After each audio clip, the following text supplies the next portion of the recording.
Hey everybody, welcome back to Tali Takes.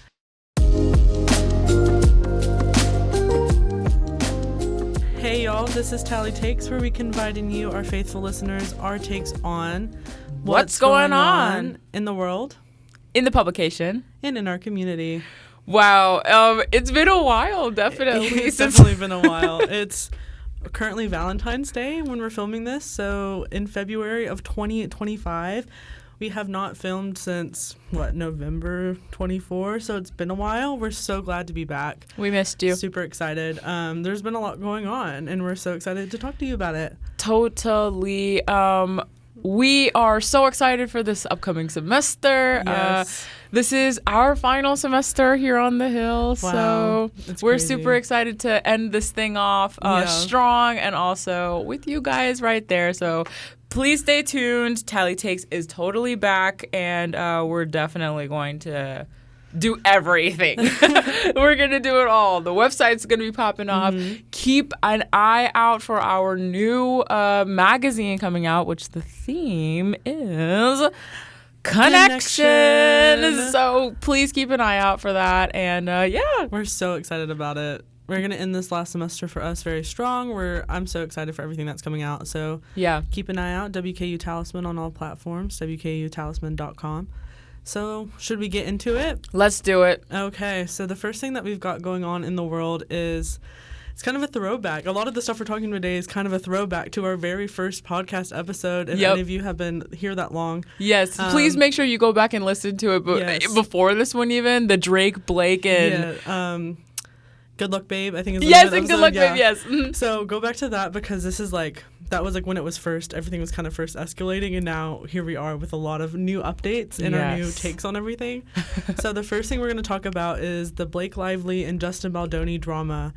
And oh my, how it has escalated since that first episode. Really, when it first started, it was like, oh, It Ends With Us just came out. Exactly. And why is there so much tension between them, and why aren't they together at the award shows and all that stuff? Now, there's a lawsuit. We know exactly what's going on. And before TikTok, RIP TikTok. Rip TikTok. Actually, it's back now. It's on the app stores again. Sorry, this is off topic. But too long. Before TikTok went down, the last few pushes that people had was this. People were going insane about Blake Lively and Justin Baldoni. Yeah. And if you go back to that first episode, I didn't really know what was going on, and I was just kind of like, oh yeah. You know what I'm saying? But now I'm deep. Yeah, I'm very deep. It's hard not to be. It's just everywhere, and I was deep in it when it first started, but even now it's just, oh gosh. Okay, so go watch the last episode because that will get you caught up on the main drama. But since that episode, there has now been a lawsuit involved. So Blake Lively is suing Justin Baldoni for a lot of different things, and I probably couldn't even tell you the half of them, but there's a lot of receipts coming out from both sides because one, Blake and her team, this is all alleged. We're not, by the way, this is just our opinions on these things from what we have heard. We are not making any statements of fact, but Blake is suing Justin for one, doing this big smear campaign, which is what kind of we were talking about last time, where Justin was saying, oh, she doesn't want to focus on all these things, and got the internet to hate her, which was kind of, I mean, that did happen. A lot of people are team Justin. And they're saying that he organized this whole campaign against her in addition to having a bunch of sexual misconduct complaints and stuff and that stuff from the actual movie set. No, there was some of the receipts that have been dropped is him talking to his manager or publicist and kind of being yes, we want it to look like the Johnny Depp versus Amber Heard case, and that's the smearing that I want. And that really, really, really tainted, I think, Justin's credibility in the moment whenever that dropped. But then he, I believe, has a counter lawsuit that started, and now he's dropping receipts on how Blake was just insufferable. And someone he couldn't even work with. And also that those receipts from Blake that we just finished talking about, these really, really concrete and condemning receipts, were edited. Yeah, and taken out of context. Yes. It's crazy. Like, if you haven't seen all of this stuff, like, you need to go look into it.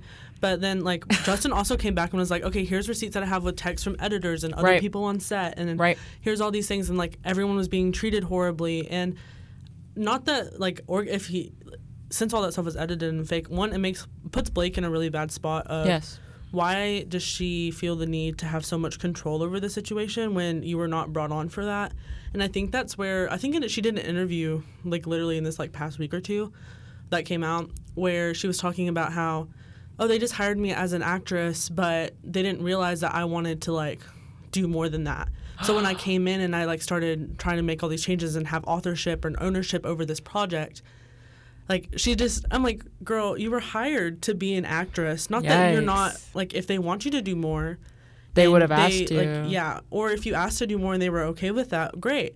And not saying that you shouldn't have that. But if you come on to contracted and have this particular role and then you want to come in and start changing everything and, like, take control over it, I think that's where all this kind of started. Yeah. It's because Blake wanted all this control and Ryan Reynolds wanted all this control over the project when Justin was the director. Yes, and I think that's a whole different part of the whole situation in itself. Ryan Reynolds' part in this, low key, a lot of people are saying, is going to lead to Blake's demise. Because if anyone, drop in the comments if you watched Deadpool, Deadpool 2. Deadpool 2. Or Deadpool versus Wolverine, I think is what it was. Deadpool and Wolverine. Yes, that one. So in that movie, there was a character, it was Nice Pool, and Nice Pool was like, you know, the typical nice guy trope, and he seemed to be perfect and everything like that.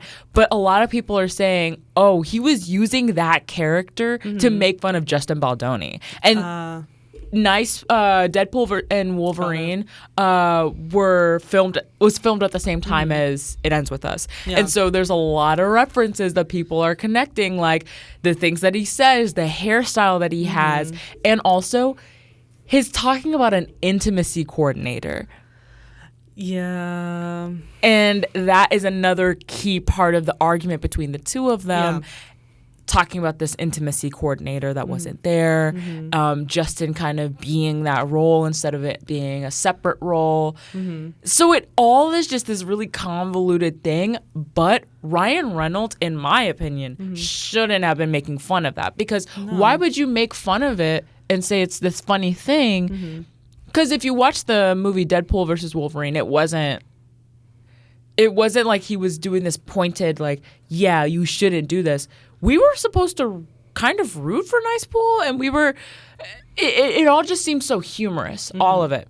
And why would it be so humorous? Why would you paint it like this funny thing to have an intimacy coordinator whenever it's a real issue that your wife is facing? Why would you joke about that in a movie? Especially when the topics and the things that are in, like, because the whole kind of drama came from, or at least between Justin and Blake, was the direction of how serious they wanted to take the themes of the movie. Yeah. Because It Ends With Us is about, like, domestic violence and those situations that women are in and how they can get out of them, and that generational trauma that can continue through families if you're not willing to, like, step out of that situation. But Blake wanted to take it more of, like, this is, like, a fun movie that you can go see with your friends and, like, wear your florals and go out to the movie theaters and all that. So that's where this kind of started, is because Justin was like, this is a serious topic and we need to take it, like, the promotion of this movie, it has that romance aspect, but it really is about a deeper topic.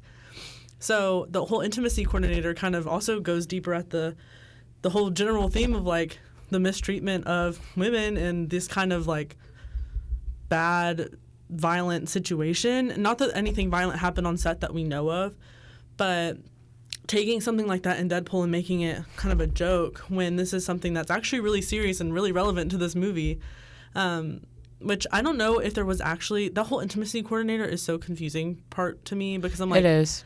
I've heard, like, one Justin was it, but Blake was it, and then there was a separate one, but there wasn't a separate one, so it's like there's so much miscommunication and random stuff out there. Everything's convoluted. Honestly, if you ask me, it would be clear, honestly. with this kind of situation, it would be crystal clear what happened, and there would be the receipts to support it. Yeah. And the fact that there isn't receipts on both sides, and the fact that there isn't clarity on both sides, I think proves that they were both definitely guilty of something. Yeah. But someone is probably exaggerating more than the other. Yeah. And if I had to pick one, if I had to make a take, okay, if this is Tali Takes and I'm making a take. This is Tali Takes. I think Blake is the one blowing Me too. Not even blowing things out of proportion. And I don't know. There's also just been the instances of the past where she has always wanted to, her and Ryan especially, like they just want to take control over these situations. And if it doesn't work out in their favor, they manipulate it to make it seem like everyone else was bad. Yes. And I think that's just kind of what's happening here. But now she's getting called out on it. Yep. And I mean, Justin has had a lot of receipts in this lawsuit, and I'm pretty sure one of the lawsuits that she had against him, she is now like removed or taken away. I don't know what the technical term for that is. Yeah. Because she knows that if she continues to pursue that, she's going to lose. Wow. Which there's still ones that are still active, and it really is like the new Johnny Depp Amber Heard situation. It really is. It's except hopefully without the violent part. Like I don't think there's been claims on either side about like physical violence. Yeah. But I know there were scenes where Blake has claimed that he was, because there was no intimacy coordinator, that it might have been too serious. But I don't know. Yeah, honestly, a major thing that I pulled from the Amber Heard and Johnny Depp case was that, yes, smear campaigns can be really successful, and we as a society have like this reluctance to believe women. Yeah. And the way that was handled, that the Johnny Depp and Amber Heard case was really, it was bad. I mean, you can't look at their case and say that Johnny Depp did not physically abuse Amber Heard. You can't. And so that one, like, something I really pulled from that is like, okay, we have to believe women no matter how well a smear campaign works. But in this specific case, I think that getting your husband involved and making a joke out of something that actually really affects women in the industry that you're in and in real life, there's so many women that's literally talking about that topic. For you to make it a joke, for you to have your husband make it a joke, and also be part of that movie, because let's not act like, oh, it's just Ryan Reynolds. No, Blake Lively was part of. Well, she was the girl Deadpool. Like that that was her. And so for you to be part of this joke, make it this funny thing. It doesn't make sense. Hasn't been evidence. I don't know. Yeah, it just, they get too intertwined with each other, and like, I don't know, like, it's just crazy, this whole situation. And it's like, a lot. Making it this whole blown out of proportion situation is not beneficial at all to anyone ever. So I don't know. We'll have to stay tuned with what happens with that lawsuit. Before we finish up this season of Tali Takes, we will definitely return to this. And if you know any information that we didn't talk about, please let us know in the comments, because there's so much going on that I'm sure we've missed stuff. So keep us updated. And yeah, so there's that. Our next topic is what I'm very excited to talk about. So obviously the Super Bowl just happened, and the main thing that drew in a lot of viewers was Kendrick Lamar's performance. So he was the headlining halftime performance for the Super Bowl. And let me tell you, his performance was insane. Okay, so if you kind of refer back to that first episode that we had, there was the beginning and the blooming of the Drake versus Kendrick beef. So there was a lot of songs back and forth, resulting in culturally, Kendrick won. So, and the last song that kind of buttoned up his win was Not Like Us, where he calls Drake a pedophile and gets an entire... he says, crazy. Trying to strike a chord, and it's probably A minor. And that's a part of the song that everybody loves to get up and just say and scream. It's like their favorite part of the song. And it's also just a dancey song. He says, step this way, step that way. So it's just... It's crazy. Yeah. It's crazy. So he just recently won 5 Grammys in one night for said song. Which, if that's not winning the beef, what else is? Besides singing it at the Super Bowl. I'll tell you what else is winning the beef. Okay. Drake launched a freaking... so embarrassing. He's suing Kendrick Lamar. He's suing Kendrick Lamar. When did this happen? You don't know about this? No, I don't know about this. Yes, Drake is suing Kendrick Lamar. This happened a couple months ago. He's suing him for damages of his reputation. Calling him that basically... that he's not a pedophile, blah, blah, blah, that he tried to do the smear campaign against him. That's embarrassing. The smear campaigns. Oh, my gosh. That's embarrassing. That's embarrassing. If you know anything about the rap world, suing somebody for a diss track is embarrassing. Oh, yeah. And, so the line that makes more sense to me now. I was like... Yes. Okay. I'm on board. I'm back. All this, right? So, interesting. He won 5 Grammys in one night. For that one song. For a beef song that he made out of to spite diss Drake. Song. It is the first diss track in history to win a Grammy, let alone be nominated. This is historical. Okay, so he performed at the Super Bowl, and it was awesome. It was great, and the whole performance was this really, really timely and very pointed message to this new era that Kendrick Lamar is posing that we are headed into as a country. So he started off, there's a lot of American symbolism and a lot of this clashing with black culture that he depicts in his halftime performance. So he has Samuel L. Jackson, who actually started off his career before acting as an activist at Morehouse College. Look up what he did to the Board of Regents and the president. It's insane. But Samuel L. Jackson was Uncle Sam, which is kind of an encapsulation of what America wants, what America strives towards. And he was telling Kendrick Lamar during his performance, no. Don't do it like this. This is too ghetto. This is too much. You need to be quieter.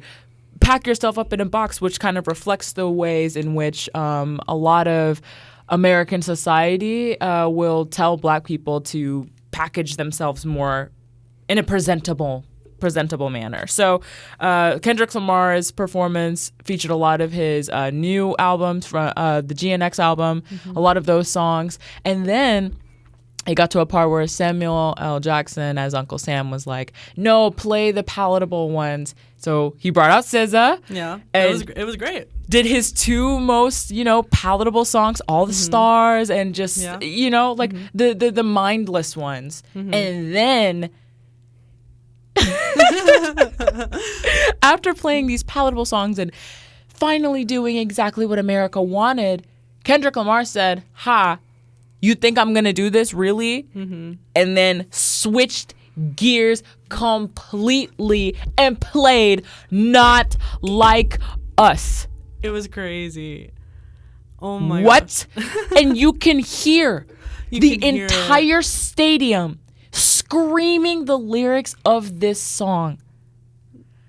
A minor rang so loud in that stadium, you can hear the crowd yelling it. How do you ever recover from a Super Bowl stadium screaming He doesn't. the lyrics to the diss track that ended your career? He can't.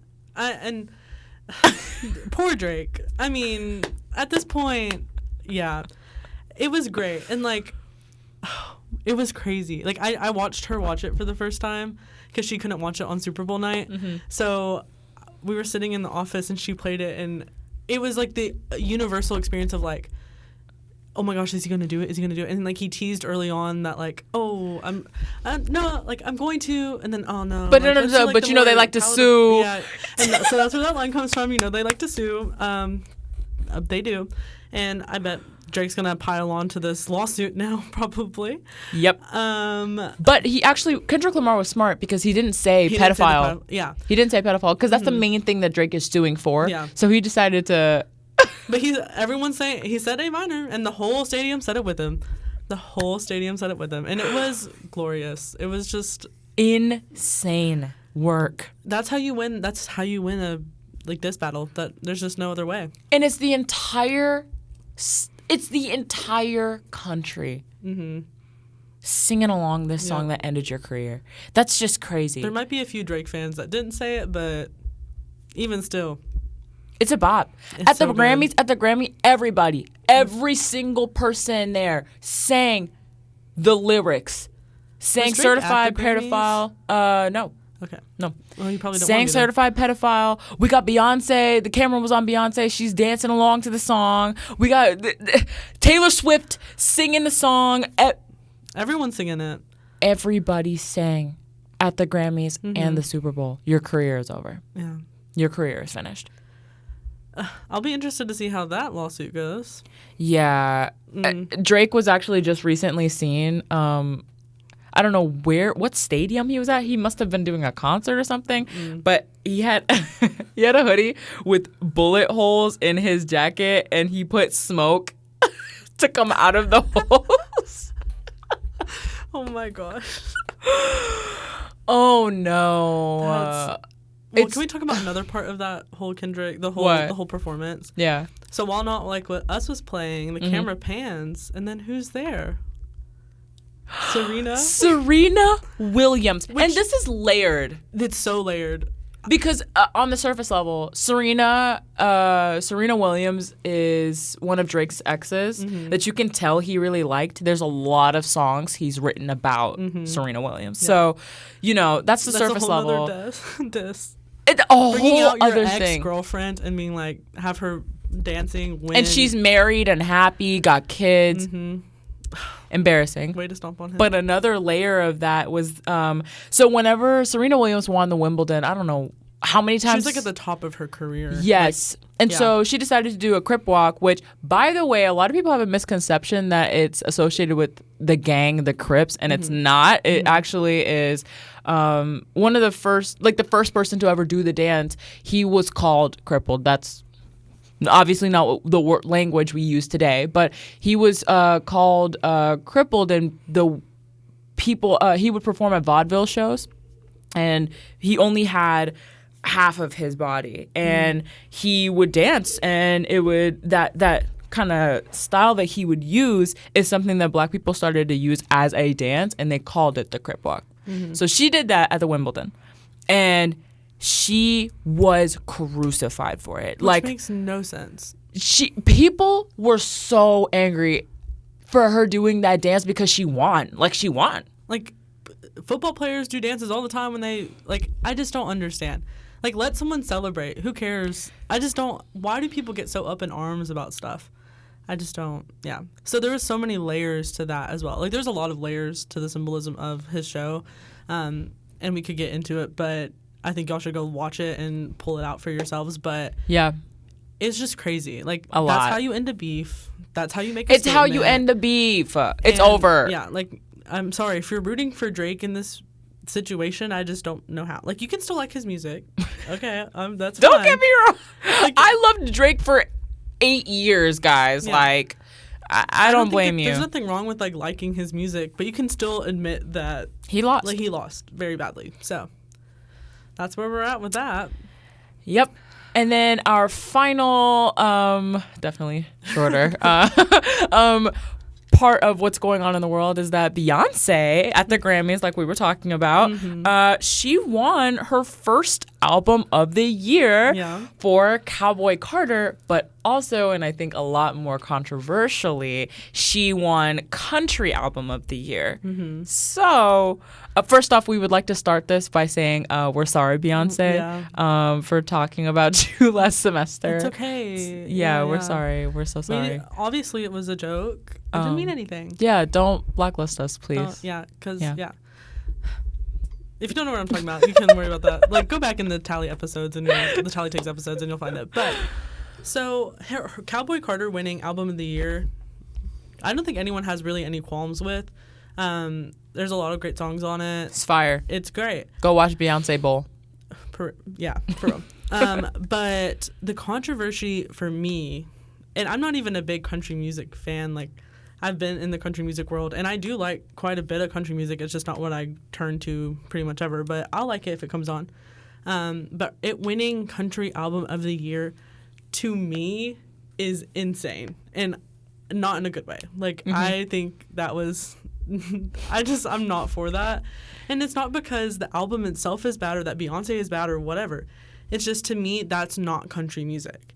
And it could be considered country pop, but against everything else it was put up against, I just don't think it measured up to like what country music is, or at least in the majority nowadays. So I don't understand how that happened, and I don't know. I was on the opposite, and I was like, yes, what Cowboy Carter is country music. However, after listening back to the songs, it really is what she called it. And she said it was her version of country. Yeah. Simple. And I'm with that. And if that's what the Recording Academy was looking for, then sweet. Yeah. But I can't actually, like, at first, I thought a lot of it was rooted in, like, at least, I'm not calling Ragan anti-black, but like, I thought, you know, like social media, on social media, I was kind of like, oh, this is just like an anti-black, like, people don't want a black woman to win.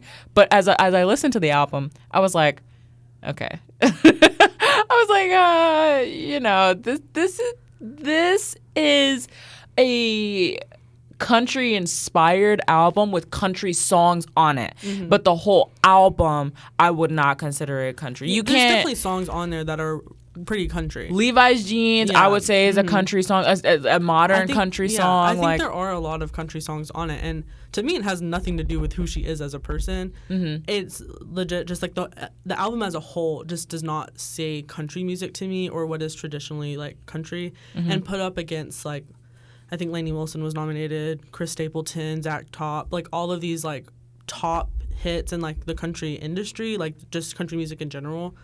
And then having an album that's not fully country, yeah, I think it's a good album. And yeah, I think there are country songs on it. To me, I just don't see how it could stand up to like some of the things it was put against, is my qualm with it, I guess. Yeah, so let us know in the comments what you think. Was it country music? What do you think? Who should have won? Should Beyonce have won? All that good stuff. Yeah, let us know. But that wraps up what's going on in the world. So, yeah, let's head on to what's going on in our publication. Yes. Okay, so the first thing up, we have a lot of amazing galleries coming out right now. We have done a little bit of updating on the Talisman website, so there's some new tabs and new navigation things for y'all. So there's a galleries tab at the top. So anytime you want to see any of our photo galleries, go there. We just had some great ones just come out. The Lone Star Rodeo just came to town, and there's always amazing photos that our photographers get at that show in particular. So if you're looking into rodeo stuff, speaking of Cowboy Carter, go look at those photos. And then we've also had some amazing sports galleries come out. The Beautiful. Basketball galleries, like Dominic D. Palermo did some that are amazing. Caden Mulrooney, one of our editors, Lindsay. So good. Like, they're doing some amazing things, and if you haven't seen them, please go check them out. We have a very talented staff. And then next up is our opinions. So we've been putting out a whole bunch of cool, new, fresh, hilarious, interesting opinions for you guys. Two of the ones that come to mind immediately is the Grammys recap. So our writer, Samantha Lean, actually did an entire article following up on her predictions on who would win at the Grammys this year. So make sure to check that out. She's got a few different takes than us, so please make sure to check that out. Then we've also had our Tom and Jerry Tali toss-up that just came out. It's so funny. I've always been a Tom truther. So, hey. Okay. If you want, this is just a little insight into the story. This is why you should read it. This is a quote from the article. Jerry, on the other hand, is a freeloader. He often manages to eat 10 times the amount of food that can fit in his body, which is usually Tom's food to begin with. Go read it. It's so funny. And we have this new series on our social media too, Tally It Up. So we polled people on campus, and Jerry won. But let us know your opinion. At the end of each Tally Toss-Up article, you can vote on who you prefer or whatever you think should win. It's so funny. It's so great. It's a lot of fun content coming out, so go check it out. Definitely. And then finally, to wrap up, we're going to plug in something that you can find in our community. So we've got Wizard Weekend at Flealand that's going to be coming up. Look it up. We have it also in our newsletter, so make sure to check it out on there. And it's completely free, so make sure you head over to Flealand in your best wizard outfit and everything. And also, watch out because we've got some coverage on it that's going to be heading up the next day. So be on the lookout for our socials and our website for that. Cool. Well, that's everything we have today. Thank you so much for listening. This has been Tali Takes. We shall see you next time. Awesome. Bye. Bye. Thank you.